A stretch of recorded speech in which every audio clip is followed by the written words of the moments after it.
Salam dostlar, MHM Tədris Mərkəzinin riyaziyyat test toplusunun yeni nəşrindən ədədi ardıcıllıqlar silsilələr mövzusunun 5-ci testin suallarına birlikdə baxaq. Birinci sualda deyilir ki, BN həndəsi silsiləsində B5 çıxaq B1 bərabərdir 45 və B4 çıxaq B2 bərabərdir -18 olarsa, silsilə vuruğunun kiçik qiymətini tapın. Gəlin bunları birlikdə tənliklər sistemi kimi həll edək. B5'i B1 vurusun 2 üstü 4 şəklində açıram. Çıx B1 bərabərdir 45. B4'ü isə B2 vurusun 2 kvadrat şəklində atıram. Çıx B2 bərabərdir -18. Baxın, birinci tənlikdən B1 ortaq vuruq çıxarsaq 2 üstü 4 çıx 1 bərabərdir 45. İkinci tənlikdən isə B2'nin ortaq vuruq çıxartdıqda 2 kvadratı çıx 1 bərabərdir -18. Sonra yazıram B1 vuraq 2 üstü 4 çıx 1. Gəlin 2 üstü 4 çıx 1'i də vuruqlara ayıraq. 2 kvadratı çıx 1, 2 kvadratı üstə gələk 1 şəklində. Bölürəm ikinci tənliyə. B2 vurulsun 2 kvadratı çıx 1'ə bərabərdir 45'i də bölürəm -18'ə.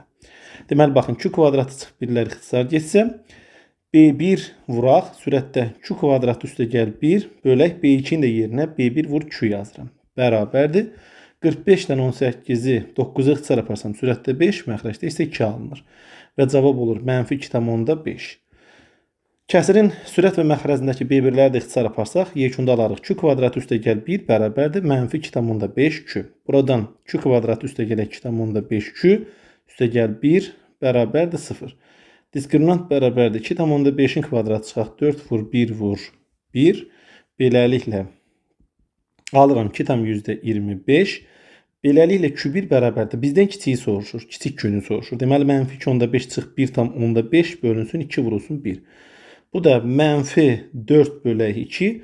O da edər -2. Beləliklə silsilənin vuruğu, kiçik vuruğu -2'yə bərabərdir. Gəlin ikinci suala baxaq. İkinci sualda deyilir ki, AN bərabərdir 2N çıx 1 bölünsün N üstə gələk 4 ardıcıllığının AN birdən kiçik şərtini ödəyən neçə həddi var? Deməli, bu demək istəyir ki, 2N çıxaq 1 bölək N üstə gələk 4 birdən kiçik olmalı dostlar. Buradan biri sol tərəf bərabərsinin soluna keçirsək, olar 2N çıx 1 bölək N üstə gəl 4'dən 1 çıxıram və kiçikdir 0 alıram. Ortaq məxrəc N üstə gələk 4'dür. Məxrəcdə isə alıram, daha doğrusu sürətdə isə alıram 2N çıxaq 1 çıx N çıx 4 kiçikdir 0. Buradan N çıx 5 bölək N üstə gəl 4 kiçikdir 0.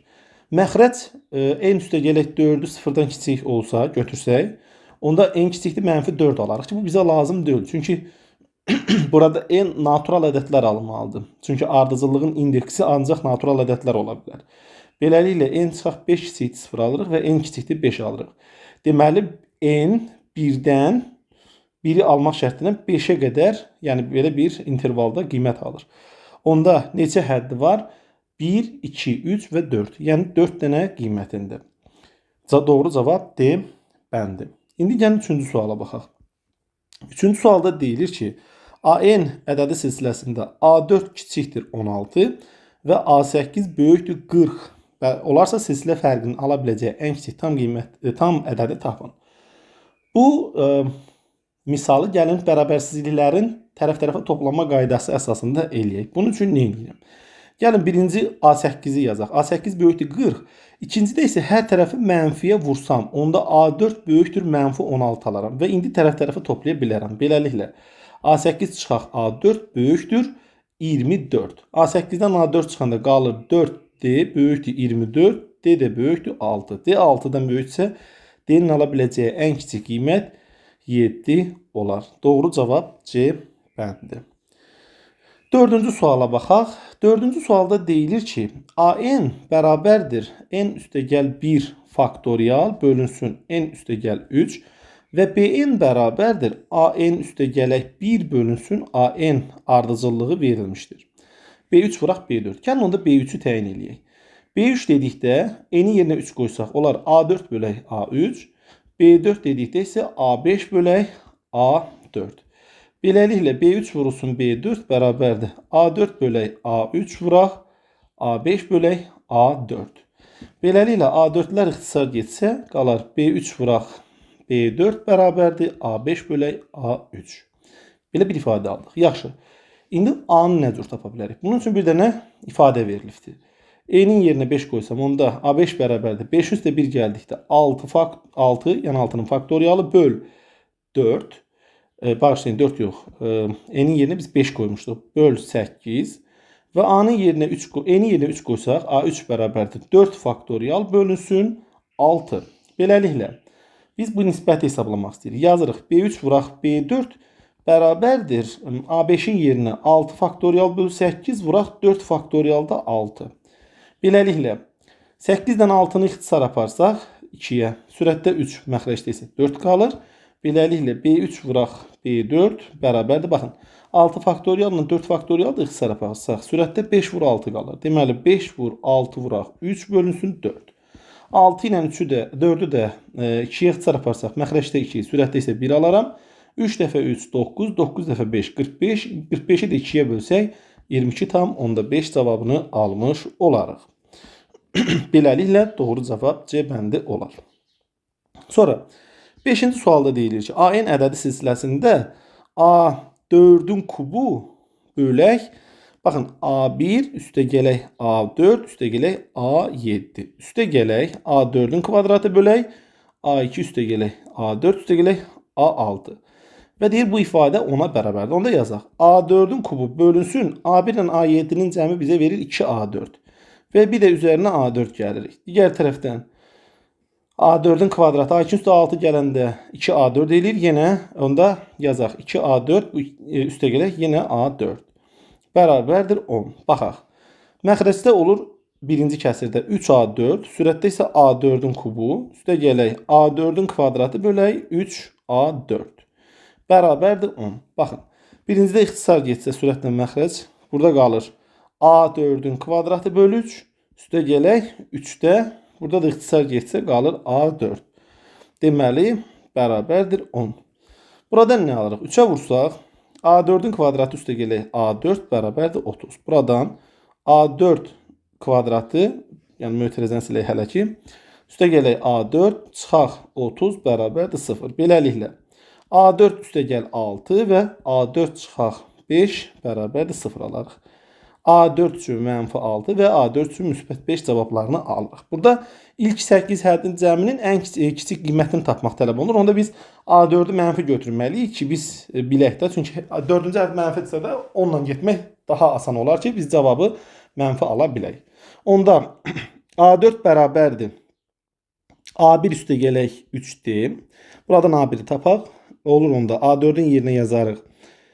Mənfi 6 bərabərdir. A1-i bilmirəm. Üstə gələk 3 vurulsun 2. Beləliklə A1 bərabərdir. Mənfi 12 alıram. Bu mənim birinci həddimin qiyməti. Bir də 8-ci həddi tapmaq istəyirəm. O da 4-cü həddən belə açılır. A4 üstə gəl 4D. Buradan A8 bərabərdir. A4-ün qiyməti mənfi 6. Üstə gəl 4 vurulsun. D-nin qiyməti 2 və beləliklə biz A8-ə də 2 almış olarıq.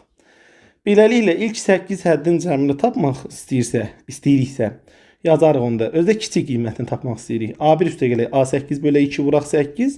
Beləliklə S8 bərabərdir. 2 ilə 8 ixtisar getsə 4 qalar. Yazarıq 4 vurulsun. Mötərizə içində A1-in qiyməti mənfi 12. A8-in qiyməti isə 2. Və cavab edər mənfi 40. Yəni A bəndi doğru cavab olar. İndi isə 6-cı suala baxaq. 6-cı sualda deyilir ki, B-in həndəs silsiləsində bənzər sualdır. B3-ün üzəri 4 bölünsün, B2 vuraq, B3 vuraq, B4. Üstə gələk, B4-ün üstü 4 bölünsün, B3 vuraq, B4 vuraq, B5. Bərabərdir 180. İndi baxın, B2-ni B4-ə vuranda nə alıram? Ortadakı həddin, yəni B3-ün kvadratını. Onda alıram. B3 üstü 4 bölək. B3-ün kvadratı vur, bir dənə də B3. Üstə gələk, burada da B üstü 4, B4 üstü 4, B3-ü də B5-ə vuranda yenə B4-ün kvadratı, bir dənə də B4 burada var, bərabərdir 180. İndi baxın, B3-ün kvadratını B3-ə vuranda B3-ün kubu eləyir. Sürətlə ixtisas gedəndə sürətdə yalnız bir B3 qalır. Eyni qayda ilə ikinci kəsirdə də sürət və məxrəci ixtisar apardıqda sürətdə bir B4 qalır. Yekunda B3 üstə gələk B4 bərabərdir 180. B3-ün yerinə yazaram B1 vuraq Q kvadratı, B4-ün yerinə yazaram B1 vuraq Q kubu bərabərdir 180. Beləliklə B1-i ortaq bağışlayın. B1-i ortaq vurub çıxartsaq, B1 vuraq. Mötərizədə qalar Q kvadratı üstə gələk Q kubu bərabərdir 180. B1 5'dir. 5 vurulsun. Q kvadratı üstə gələk Q kubu bərabərdir 180. Buradan Q kvadratı üstə gələk Q kubu üçün biz 36 almış olarıq. İndi biraz fikirləşə bilərik ki, bu nə cür həll olunur? Biz artıq burada bir yaradıcılıqdan istifadə etməliyik. Baxın, 36-nı sol tərəfə keçirəndə mənfi 36 edir. Mən onu mənfi 9 və mənfi 27 şəklində parçalayıram. Belə parçalamaqla mən artıq 2 dənə müxtəsər vurma düsturu alıram. Birinci 2 hədd kvadratlar fərqidir. Asası olsam Q çıxaq 3, Q üstə gələk 3 olar. Digəri isə kublar fərqidir. Q çıxaq 3 vuraq. Q kvadratı üstə gələk 3, Q üstə gələk neçə olar? 9. Bərabərdir 0. Buradan Q çıxaq 3'ü ortaq vuruq çıxarsam qalar. Q kvadratı üstə gəl 3Q, üstə gəl 9, üstə gəl Q, üstə gəl 3. Bərabərdir 0. Buradan Q çıxaq 3 vuraq. Q kvadratı üstə gəl 4, Q üstə gəl 12. Bərabərdir 0. İndi baxın, bu ifadə ikinci ifadə. İkinci ifadə kvadrat üçədlidir və onun diskriminantı 0-dan kiçikdir. Yəni, bunun üçün biz həqiqi kök tapa bilmərik. Onda bərabərliyin doğru olması üçün, yəni Q-nün həqiqi ədəd olması üçün Q çıxaq 3 bərabərdir 0 olmalıdır və beləliklə Q bərabərdir 3 cavabını almış olarıq. Sonra 7-ci sualda görək nə deyir? 7-ci sualda deyilir ki, AN ardıcıllığı üçün ardıcıllıq barədə, yəni onun ədədi və yaxud həndə silsilə olmağı barədə heç bir məlumat verilmir. Bu ardıcıllıq üçün bu belə bir ifadə doğrudur və bizdən A6 bərabərdir 10 olarsa A5'i tapmaq tələb olunur. Mən onda birinci A6'nı tapası olsam, nə etməliyəm? N-in yerinə 6 qoyaram. Məsələn, S6 bərabərdir nə olar onda? S4, 6-dan 2 çıxanda 4, üstə gəl 4 vur 6, çıx 5. Beləliklə, S6 bərabərdir. S4 üstə gələk 20, başlayın, 19.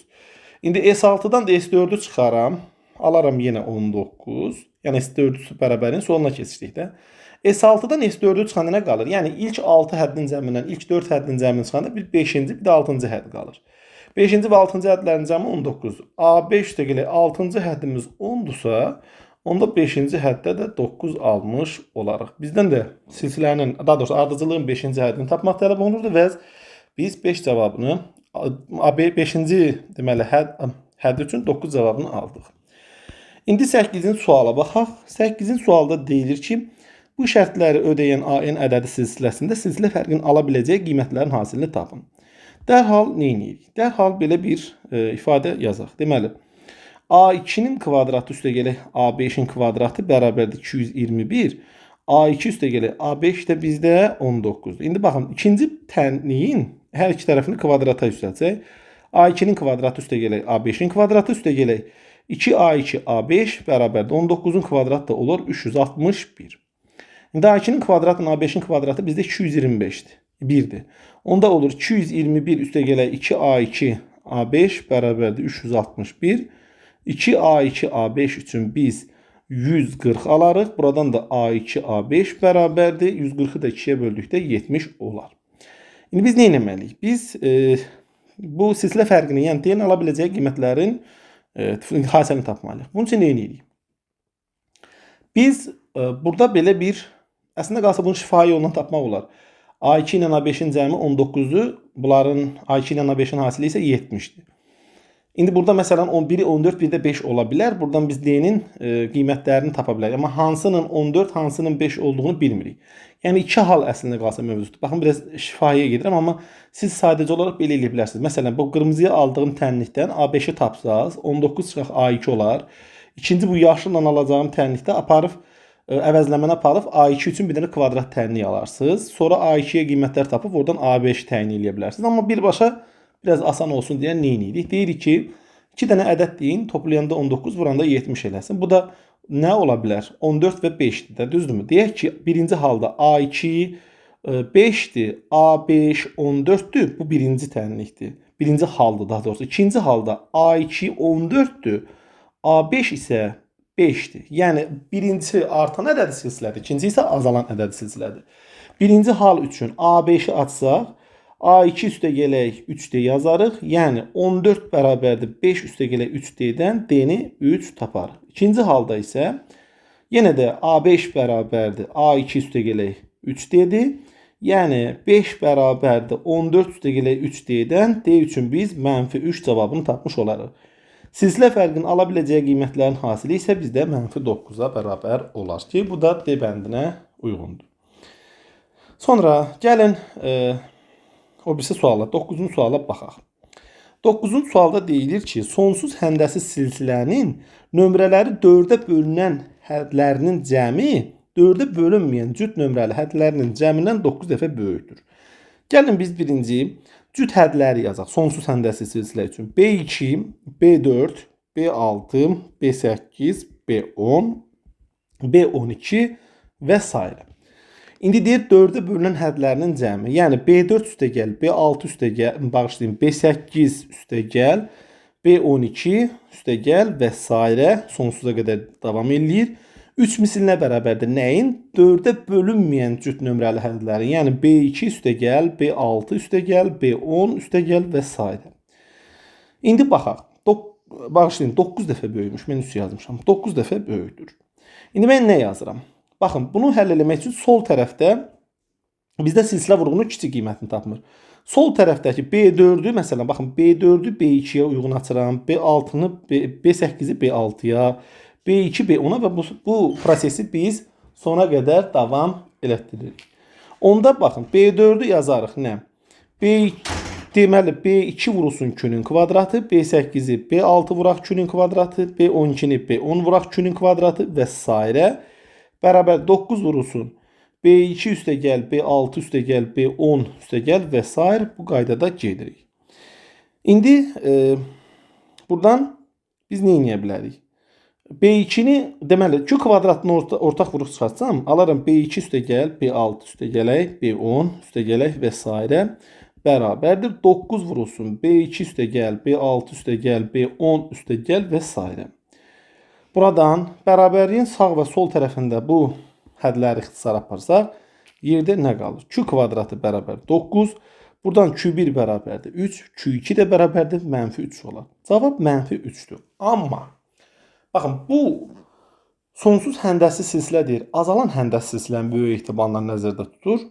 Çünki artan həndəsi silsilə, çünki sonsuz həndəsi silsiləni biz sonsuz azalan həndəsi silsilə üçün nəzərdə tuturuq da. Yerdə qalan digər hallarda biz cəmi tapa bilmirik axı.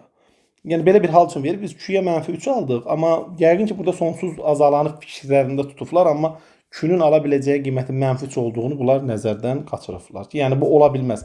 Niyə ola bilməz? Çünki sonsuz azalan həndəsi silsilə üçün modulda Q-nun modulu birdən kiçik olmalı. Sadəcə burada sonsuz həndəsi silsilə deyiblər. Digər sualda da sonsuz həndəsi silsilə deyilir, amma sonsuz azalan həndəsi silsilənin cəmin ifadəsindən gedir. Yəni 10-cu suala indi baxanda görərsiniz ki, bu sonsuz azalan həndəsi silsilə ilə getməlidir. 10-cu sualda deyilir ki, sonsuz həndəsi silsilənin cüt yerdə duran hədlərinin cəmi deməli 48'dir. Yəni B2 üstəgəl, B4 üstəgəl, B6 üstəgəl və s. bərabərdir 48'dir. Silsilə vuruğu isə 4'də 3'ə bərabər olarsa, silsilənin ilk 2 həddinin cəmini tapın. Deməli, əgər mən buradan mən deməli ilk 2 həddinin cəmini, mən əgər buradan B2'ni hamısını B2'ni məsələn B1 vuraq Q yaxud da ki, hamısını B2'yə görə açsam, məsələn B2 üstəgələk B4'ü B2 vur Q üstəgələk Q kvadrat daha doğrusu B6'nı B2 vuraq Q üstü 4 və s. bu qayda ilə yanaşsam bərabərdir 48 olar. B2'ni ortaq vuruq çıxarsam 1 üstəgələk Q kvadrat üstəgəl Q üstü 4 üstəgələk və s. bu gedir bu qayda ilə 48 olar. B2'nin yerinə B1 vuraq Q yazaram. Mötərəzənin içindəki isə sonsuz azalan həndəsi silsilədir. Çünki Q-nun modulu birdən kiçikdir.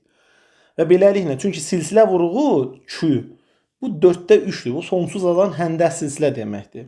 Ona görə də artıq burada təzədən mötərəzənin yenə də sonsuz azalan həndəsi silsilədir. Sadəcə burada birinci hədd 1'dir. Silsilə vuruğu isə Q kvadratın 1'ə böldükdə Q kvadratıdır. Yəni 1 minus məxrəcdə Q olmalıdır, amma Q-nun yerinə biz Q kvadratı yazırıq. Onda o da bərabərdir 48. İndi baxın. B1 vuraq, deməli, sürətdə 4'də 3 bu Q-nun qiymətidir. Sonra 1 çıxaq 4'də 3'ün kvadratı bərabərdir 48. Beləliklə B1 vuraq 4'də 3 kəsirin sürətində, məxrəcdə isə 16'da 7. O da bərabərdir 48. Buradan biz nə alırıq? B1 vuraq, kənardakılar vurub kəsirin sürətində yazırıq, məxrəcdəkilər isə Deməli, ortadakılar isə məxrəcə bərabərdir 48. 3 dəfə 16 48 eləyir. 48-lər ixtisar getsə, onda B1 bölək 28 bərabərdir 1-dirsə, buradan B1 üçün biz 28 alırıq. Əgər birinci hədd 28-ə bərabərdirsə, onda ikinci hədd tapanda B1-i biz Q-yə vurmalıyıq. B2 bərabərdir 48, 28 bağışlayın. 28 vuraq 4-də 3. Buradan da B2 bərabərdir. İxtisar gedir. Burada 7 qalır. 7 dəfə də 3 21 olur. Yəni ikinci həddə 21-dir. Onda S2 bərabərdir. 28 üstə gəlir 21. Buradan da S2 bərabərdir. 49 cavabını almış olarıq. Görürsünüz, yəni üstdəki şərtlə altdakı şərtin arasında heç bir fərq yoxdur. Sonsuz həndəl silsilə, sonsuz həndəl silsilə. Yəni burada sonsuz azalan həndəl silsilədən söhbət gedir. Ona görə -3 cavabı olmamalı idi orada. Sadəcə ola bilər misalı tərtib edir, amma o nüansı gözdən qaçırdılar. 11-ci suala baxaq. 11-ci sual olduqca maraqlı bir sualdır. Bundan Dövlət İmtahan Mərkəzinin, yəni DİM-in testində də var idi, amma biraz fərqli formadaydı. Amma yenə də yollar eynidir. Deməli, belə bir cəmi hesablamaq bizdən tələb olunur. Gəlin biz bu cəmə bir S deyək və bu ifadəni 5-ə vuraq. Yəni biz 5S tapaq. 5S tapanda hər birini 5-ə vuranda, baxın, 5-ə vurduqca məxrəcdəki 5-lərin birinin sayı bir vahid azalır. Yəni 5 üstü 1-də 1, üstə gələk 5-in kvadratında 2, üstə gələk 5-in kubunda 2, üstə gələk və s. bu qaydada gedir. Yəni hətta gəlin birini yazaq. Sonra 5 üstü 4 olmalı idi. 5 üstü 5 olmalı idi. 1 azalır, olur. Başlayın, burada 3 idi.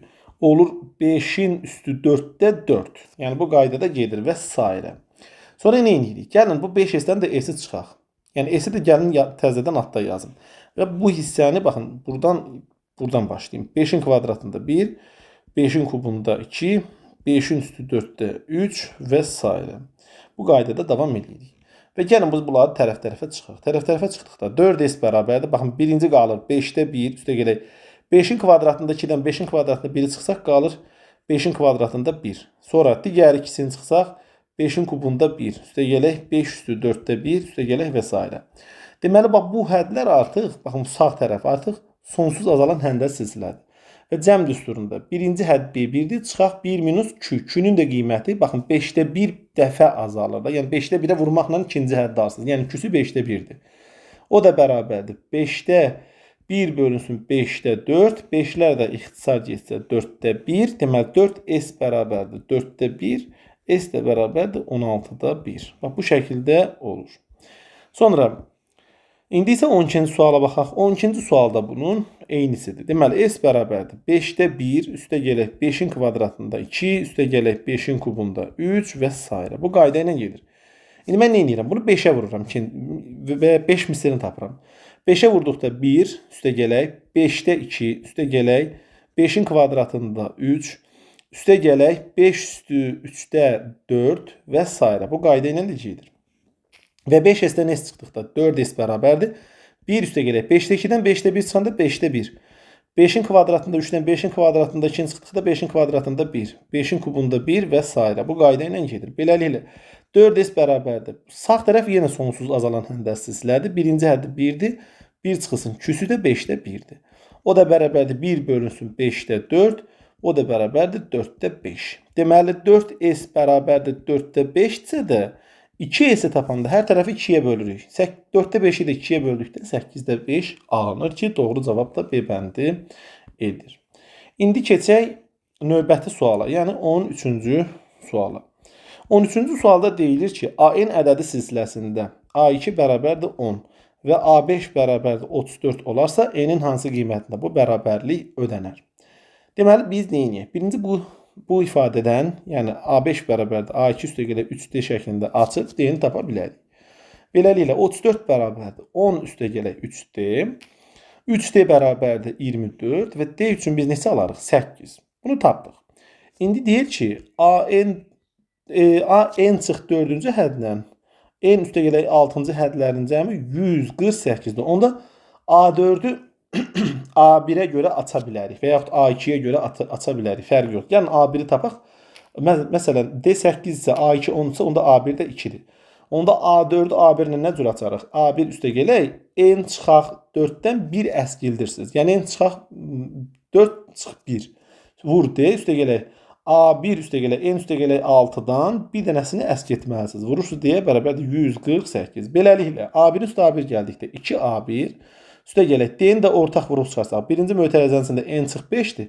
İkinci mötərizənin içində isə n üstəgələk 5-dir. Vur d bərabərdir 148. Beləliklə 2 vur 2 üstəgələk n 5 mənfi 5-dən müsbət 5 istilah olar. Qalar 2n vurulsun d-nin qiyməti 8 bərabərdir 148. Beləliklə 2 dəfə 2n-i 8-də vurduqda 16n, 148-dən də 2 dəfə 2 4 edir. 4-ün çıxanda qalır 144 və n üçün biz 9 cavabını almış olarıq. Deməli, n-in 9 qiymətində bu bərabərlik ödənər. 14-cü suala baxaq. 14-cü sualda deyilir ki, AN ədədi silsiləsində A1 üstəgəl A5 üstəgəl tənbəl fərqçül olar. Gəlin bu 4 artıraq gedək. Çünki 25-ə qədərdir onsuzdan. A5 üstəgəl A9, A14, bağışlayın 4 artırıram. A13, bir dəqiqə, A13, A17, A21 və A25.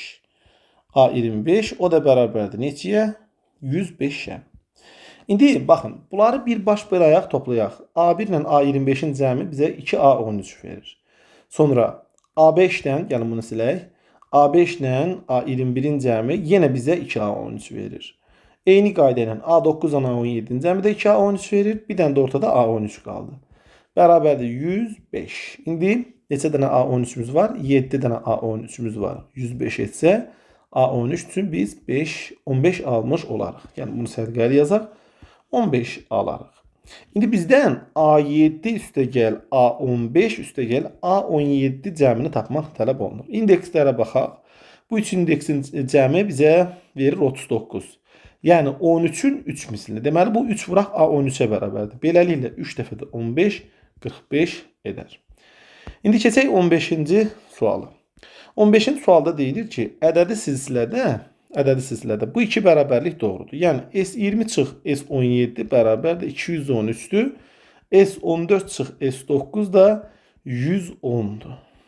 Beləliklə S20-dən S17 çıxanda, yəni ilk 20 həddən, ilk 17 həddən cəmini çıxdıqda onda qalar neçənci? 18-ci, 19-cu və 20-ci hədd.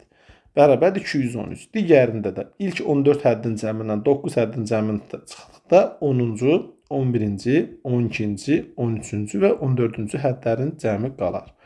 Və bu da 110-a bərabərdir. İndi baxın. A18-dən A20-ni topladıqda edir 2A19, 1A19 da oradadır. Deməli 3 dənə A19 bizə 213 verər. Sonra baxaq. A10 ilə A14-ü topladıqda bizə verir 2 dənə A12. A11 ilə A13-ü topladıqda 2 dənə A12. A12-ni də burada olduğu kimi yazırıq. Bərabər 110. Neçə dənə A12-dir? 5 dənə A12. Deməli A19-u tapası olsaq 213 3-ə bölüydü. Qalar 71. 5 dənə A13-ümüz 110-sa, A12-miz 110-sa da buradan da A12 üçün biz 22 cavabını tapmış olarıq. Beləliklə bizdən silsilə fərqini tapmaq tələb olunur. Bu ifadələr tərəf-tərəfə çıxsaq, yəni A19-dan A12 çıxsaq, eyni qayda ilə 71-dən 22 çıxmalıyıq. Beləliklə 7 D bərabərdir 49 qalır. Buradan da D üçün biz 7 cavabını tapmış olarıq. Yəni bu silsilənin fərqi 7-yə bərabərdir. Sonra 16-cı suala baxaq. 16-cı sualda deyilir ki, S16 çıxaq S13 bərabərdir S106 çıxaq S103. Bu bərabərlik doğru olarsa bu kəsirin qiymətini tapın. Dərhal yazırıq. S16 nə deməkdir? İlk 16 həddin cəmi. S13 də ilk 13 həddin cəmi. Çıxsaq neçə qalar? 14-cü, 15-ci və 16-cı hədlərin cəmi qalar. Burada isə sağ tərəfdə də 106 həddin cəmindən ilk 103 həddin cəmini çıxsaq, A104, A105 və A106 cavabları qalar. Beləliklə, A14-dən A16-nın cəmi 2A15 verər. 1A15 də burada da olur 3A15. Eyni ilə sağ tərəfdə də 3 dənə A105 qalar. Yəni 3 dənə 105 həddin misli. 105 hədd daha doğrusu. 3-lər ixtisar etsə A15 bərabərdir A105 qalar. A105-i də A15 üstə gələk 90 vurulsun D şəklində yazarıq. Beləliklə 90 D bərabərdir 0 alır. D də bərabərdir 0 olur. Yəni bu deməkdir ki, bu silsilənin fərqi 0-a bərabərdir. Yəni silsilə bizdə artıq sabitdir. Yəni sabit ədəd silsilədir. Bütün hədləri bir-birinə bərabərdir. Beləliklə bizdən kəsirin qiymətini tapmaq tələb olur. Onda yazaq ki, A3 A4-ə bərabərdir. O A5-ə bərabərdir. O da A12-yə bərabərdir. Beləliklə hamısını da M-ə bərabər götürə bilərik. Nə olur onda? 3M üstəgəl 4M üstəgəl 5M böl 2M. O da bərabərdir. Sürətdə 12M edir. 12M'i də 2M'ə böldükdə biz 6 cavabını tapmış olarıq. Yəni doğru cavab D bəndi olar. Eyni qayda ilə gəlin indi 17-ci sualı eləyək. 17-ci sualda deyilir ki, A1 bərabərdir 2-dir və Sm bölək Sn bərabərdir M kvadratı bölək N kvadratıdır. Baxın, bu ifadə artıq bu sual artıq test toplusunda var. Dimin test toplusunda bu sual var. Sizə də tanış gələr. Bunun üçün nə edəyək? S'nin daha doğrusu Sn bərabərdir 2A1 üstəgələk N-1 vurulsun D bölünsün 2 vurulsun N ifadəsindən istifadə edə bilərik. S'nin yerinə yazarıq. 2A1 üstəgələk M çıxaq 1 vuraq D bölək 2 vuraq M bölək 2A1 üstəgələk N çıxaq 1. Bunda belə bir kvadrat mötərizə yazaq ki, düz olsun. Vur D bölək 2 vur N bərabərdir M kvadratı bölək N kvadratı. Beləliklə M'lər ixtisar getsə, N'lər ixtisar getsə, ikiləri də ixtisar aparsaq, yerdə belə bir ifadə qaldı. Gəlin indi bu ifadəni çarpaz şəklində vuraq. Bunun üçün nə edək? Əvvəlcə A1-in qiyməti neçədir onu yazaq. 2-dir. 2 dəfə də 2 4. 4 üstəgələk M çıxaq 1 vurulsun D. Məxrəcdə isə olur 4 üstəgələk N çıxaq 1 vurulsun D bərabərdir M bölünsün N. Və bu ifadəni çarpaz vuraq. 4N üstəgələk N-i mötərizənin içinə vursam Mn çıxaq N vur D bərabərdir 4M üstəgələk Mn çıxaq N vurulsun M vurulsun D. Belə bir ifadə aldıq. İndi nə edək? D ilə olan həddi sola, sağa, 4M isə sola keçirdək. Beləliklə alırıq 4N çıxaq 4M bərabərdir. D-ni ortaq vurub çıxarsaq olur Mn çıxaq M çıxaq Mn üstəgəl N vurulsun D. Baxın indi M'lər islah olsa, sol tərəfdən 4-ü ortaq vurub çıxarsaq N çıx M bərabərdir. Sağ tərəfdə də mötərizənin içində qalır N çıx M vur D. Beləliklə N çıx M-lər də ixtisar getsə qalır D bərabərdir 4. Deməli bu silsilənin fərqi 4-ə bərabərdir. İndi mən nəyi tapmalıyam? Burada M N-dən fərqlidir. AN-i tapmalıyam. AN bərabərdir. A1 üstəgələk N-1 vuraq D-dir. Beləliklə AN bərabərdir. A1 2-dir. D-miz 4-dür. N çıx 1. Beləliklə AN bərabərdir. 4N çıxılsın 2 cavabını almış oluruq ki, doğru cavab da B bəndi eləyər. 18-ci suala baxaq. 18-ci sualda deyilir ki, A7 ədədi silsilədə A7 üstəgələk 2A13 üstəgələk 3A25 bərabərdir 3A7 üstəgələk A15 üstəgələk 2AX. Buradan X-i tapmaq və ikincidən də Y-i tapmaq lazım. Biz də bilirik ki, əgər bu bərabərlik doğrudursa, sağ və sol tərəfdəki indekslərin cəmi bir-birinə bərabər olmalıdır. 7 üstəgələk, baxın burada A13 amma 2 dənədir. Yəni 2 vur 13 üstəgələk 3 dənə 25 var. Bərabərdir 3 vur 7 üstəgələk 15 üstəgəl 2 vur X. Beləliklə 7 üstəgələk 26 üstəgələk 75 bərabərdir 21 üstəgələk 15 üstəgələk 2x. Buradan deməli 26 üstə 7 gələndə eləyir 33, 75-in üstə 33 gəldikdə edir 108. 108 bərabərdir 36 üstəgəl 2x. 2x bərabərdir 72. Buradan da x bərabərdir 36 cavabını almış olaraq. Deməli x-in qiyməti 36 imiş. İndi gəlin ikincini tapaq. Yəni y-i tapaq. B6 vurulsun. B8-in kvadratı vuraq. B10-un kubu bərabərdir. B7 üstü 4 vuraq. B-in kvadratı. Yenə 6 üstə gəl 2 vur 8 üstə gəl 3 vur 10 bərabərdir 4 vur 7 üstə gəl 2 vur y. Beləliklə baxın bu 28 eləyir. Birbaşa yaxşı hesablayaq yoxdur.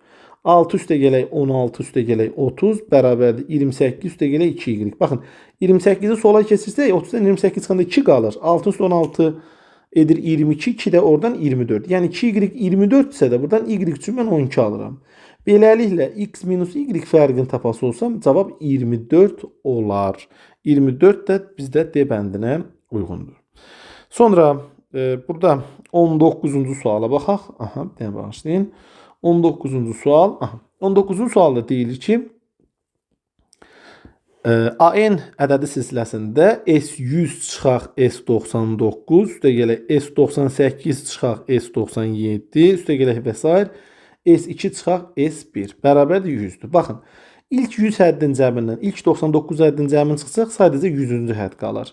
İlk 98 həddin cəmindən 97 həddin cəmini çıxsaq qalar, ancaq 98-ci hədd. Beləliklə, bu sıra ilə gedər və ancaq qalar nə? A2 bərabərdir 100. Deməli, burada gəlin 92-ci həddən əvvəl qalanı da yazaq da. A4 üstə gələk A2 bərabərdir 100. Baxın, bir baş bir ayaq toplayanda bunları yenə nə alırıq? A100 üstə A2 gələndə olur 2 dənə, yəni A102 eləyir, düzdürmü? Buradan A102 eləyir. Elə A102 edir. A102 etmir, bağışlayın. 2 dənə A56 eləyir. 2 A56 üstə gələk. Deməli, burada neçə dənə hədd var? Ancaq cüt hədlər olduğuna görə 50 dənədir. Bunları da biz 2-2 qruplaşdıranda deməli biz 25 dənə cəm alarıq. 25 dənə 2 vurulsun A56 alarıq. Düzdürmü? Bu proses gedər, axırda da qalar 2 dənə A56 bərabərdir 100. Burada neçə saydadır? 25. Deməli onda 2 vurulsun 25 vuraq A56 bərabərdir 100 cavabını alırıq. Buradan da A56 bərabərdir 4 çıxar. Bağışlayın, 2 çıxar.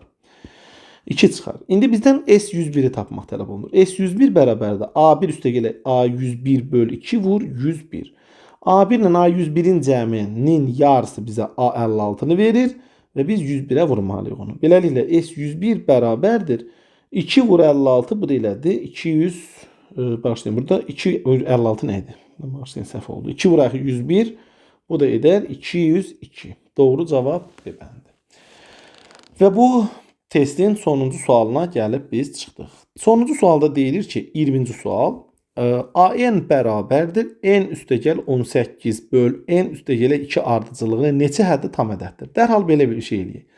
Sürətdəki N üstəgələ 18 ifadəsini N üstəgəl 2 üstəgəl 16 şəklində yazaq. Bölək N üstəgəl 2. Beləliklə, AN bərabərdir N üstəgəl 2 bölək N üstəgəl 2 üstəgələ 16 bölünsün N üstəgəl 2.